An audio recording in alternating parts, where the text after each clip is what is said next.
I'm living with an old lady. Isn't it obvious I should help out? Well, this is just a penalty game, a bit of fun. You don't have to make a big deal out of it, do you? So that's your attitude. I see. If you two feel that way, I've got something in mind, too. My name is Naomi.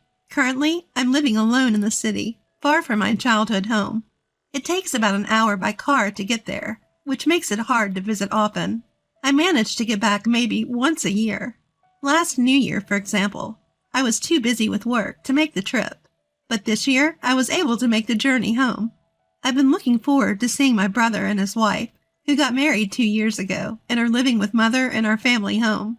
So I bought the souvenirs they requested and drove excitedly back home. I thought for sure we would have a fun holiday season. But then, what's going on here? When I got home, something felt off. Even from outside, the atmosphere seemed stagnant. It was as dark as a house left abandoned for several years. When I walked in, the air became even more heavy. I noticed Mother seemed to be lacking her usual energy. She was always such a cheerful and lively person. Looking at the three of them, it seemed Mother was doing all of the cleaning and cooking. Mother, are you okay? Can I help? It's all right, Naomi. You've come home after so long. You must be tired from the long drive, Mother said, not letting me assist her. Yet she was doing strenuous housework, like lifting heavy items. Despite this, my brother and Lily, my sister-in-law, just ignored Mother. Even when Mom is working right in front of them, they just keep playing their games. They even tell her to bring them tea while she's working. It's total madness. Hey, Mom, are you really okay? Should I talk to my brother for you? There might be things you're having trouble saying. It's fine, really. You don't have to worry about anything. Just relax. You're home after all. Your bed is ready in the guest room. You could even take a nap if you want. But no matter how much I ask, Mom won't tell me anything. And I thought I couldn't do anything about it. Until mealtime came as a surprise. The living room was filled with Mom's special dishes. Among them were many of my favorites. Every single dish had a nostalgic taste, and my spirits were instantly lifted. Wow, thank you. I've missed Mom's home cooking so much. Wait, what? But Mom was nowhere to be found in the living room. Incredibly, Mom wasn't coming into the living room from the kitchen. Mom, what's wrong? Aren't you coming in? If there's still some more to prepare, I can help you. Puzzled, I went to check in the kitchen, and there was Mom, eating, standing up. No chair, just eating alone in the cold kitchen. Mom, why aren't you coming here? Why are you eating in such a place? It's how it always is, so it's fine. But I made plenty, so make sure to eat. I like to think my cooking hasn't gone downhill. Mom just said this, looking sad. And yet in the living room, my brother and his wife were eating without a care about Mom. As they're watching TV and chatting away, I can't help but feel bewildered. Hey, what's going on, bro? Sister-in-law, why is Mom eating in the kitchen? Doesn't that strike you as strange? Well, Mom has her issues, too. You wouldn't understand because you don't live with us. My brother replies nonchalantly. Exactly, my sister-in-law adds. For instance, as you age, your knees start to hurt and sitting becomes a pain. You probably wouldn't know unless you lived together. Sometimes it's easier to stand. Sitting can make it worse. They respond like it's the most natural thing in the world. I find their attitude odd, but I can't find the words to object. Indeed, it's been 2 years since I last saw Mom. We haven't been in touch often, so there could be some circumstances I'm not aware of, so I backed off at that moment. But as I observed more closely over time, I realized something is off with Mom. To be precise, something is off between my brother, his wife, and Mom. They don't try to engage Mom in conversation. They act as if she's not there at all.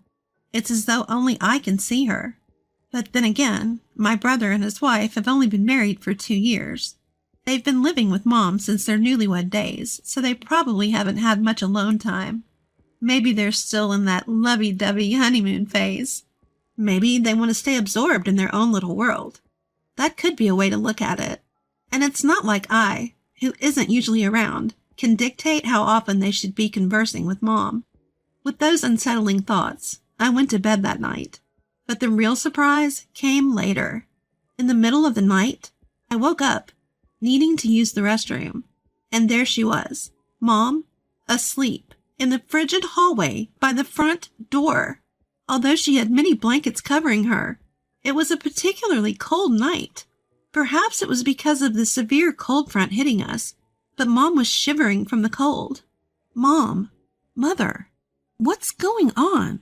Why are you sleeping out here? It's nothing new. You don't have to worry about me. No way I can just let this go. Even though we don't live together normally, I couldn't ignore this. Given the late hour, I decided to take Mom to the guest room where I was staying, and so the two of us went to sleep in the warm room. The next morning, I immediately confronted my brother and his wife about what had happened. You don't talk to Mother. You make Mother do all the housework? She even has to eat standing up in the kitchen. And why is she sleeping in the hallway? But even as I got angry, my brother just grinned. Instead, it was my sister-in-law who blurted out something unthinkable. Well, it's because Mother-in-law is always causing trouble.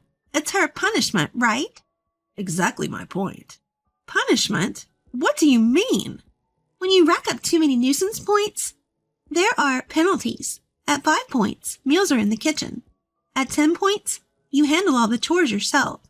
At 20 points, you sleep in the hallway. Right now, our dear mother-in-law is sitting at a whopping 200 points, so she only has to bear with it for a few more days. What does that even mean? Isn't that terrible? And what do you mean by nuisance? As I hastily fired my questions, my sister-in-law answered in a laid-back manner. What counts as nuisance? Well, like, when the food doesn't taste to our liking. For us dual-income workers, that's the worst. It's super disappointing to come home after a long day, looking forward to a good meal, only to find out that it's not tasty. What? Just cook your own food then. Naomi, you don't get it. We're the ones working outside, right? Don't you know how much of a hassle it is to cook? That's right, Naomi. My mother-in-law doesn't work, so the least she can do is cook. It's really inconvenient to have an unproductive person at home, you know. Exactly. We're out there working, and she's just home all day. Quite the life, isn't it? Brother, aren't you being a bit harsh? Mother raised us by herself after Dad passed away. She worked and handled all the housework. She protected us. Huh? That's just a parent's duty. Right, that's it. My brother and his wife burst into laughter. Seeing them, I realized there was no point in discussing this further. So I said, "Oh, so that's how you see it.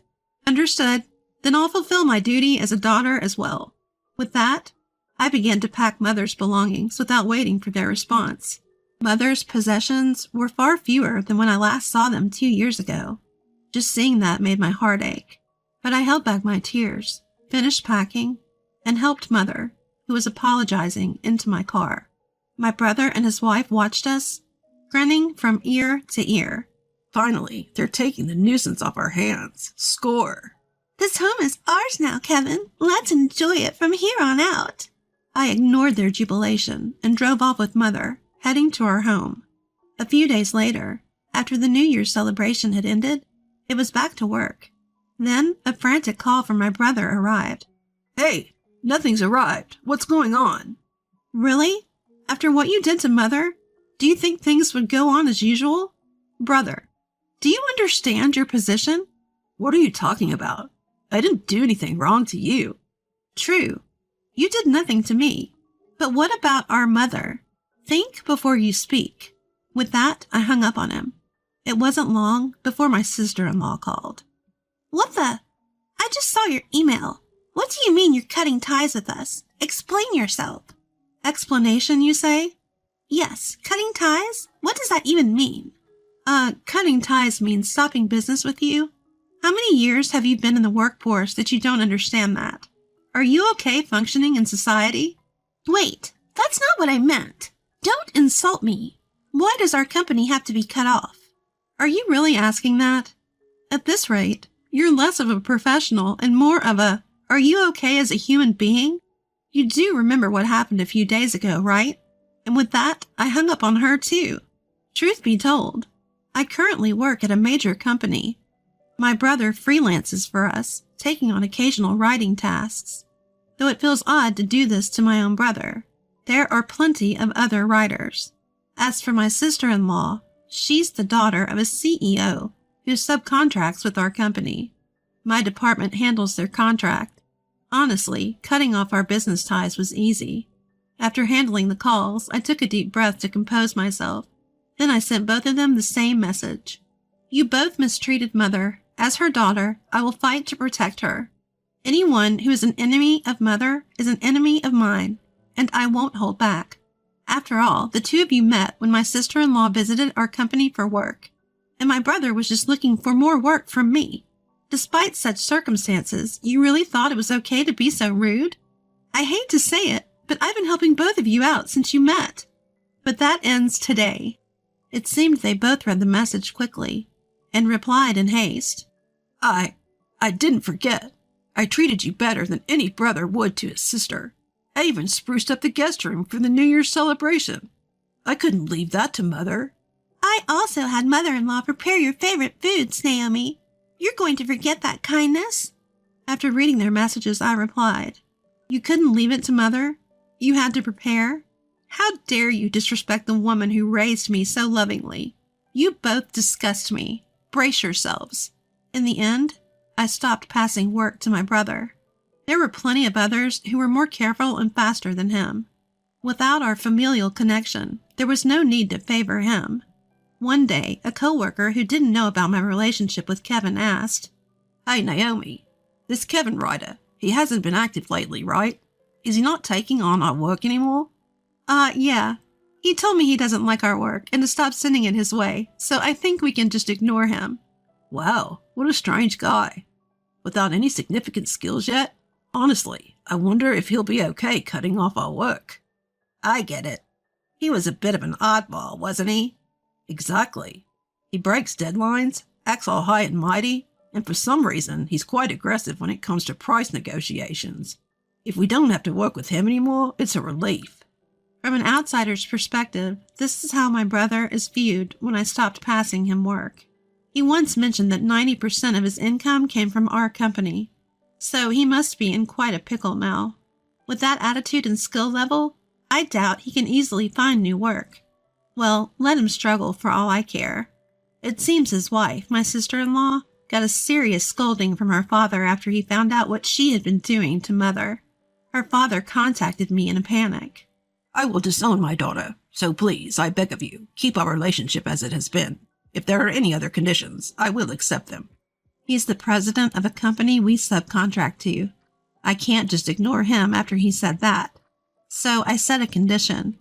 In that case, I want your daughter and my brother to leave our house immediately, and I want her to sincerely apologize to Mother. Of course, she'll also need to pay a suitable amount of compensation in the divorce settlement. The president immediately relayed this to my sister-in-law, but she seemed to refuse. Why do I have to apologize? Living with that old woman is stressful enough, Dad. You need to stand up for yourself more. You're pathetic. Given this attitude, I decided not to reinstate the deal. I feel sorry for the president, but it's karma. After all, he started giving unreasonable estimates as soon as my brother and his daughter got married.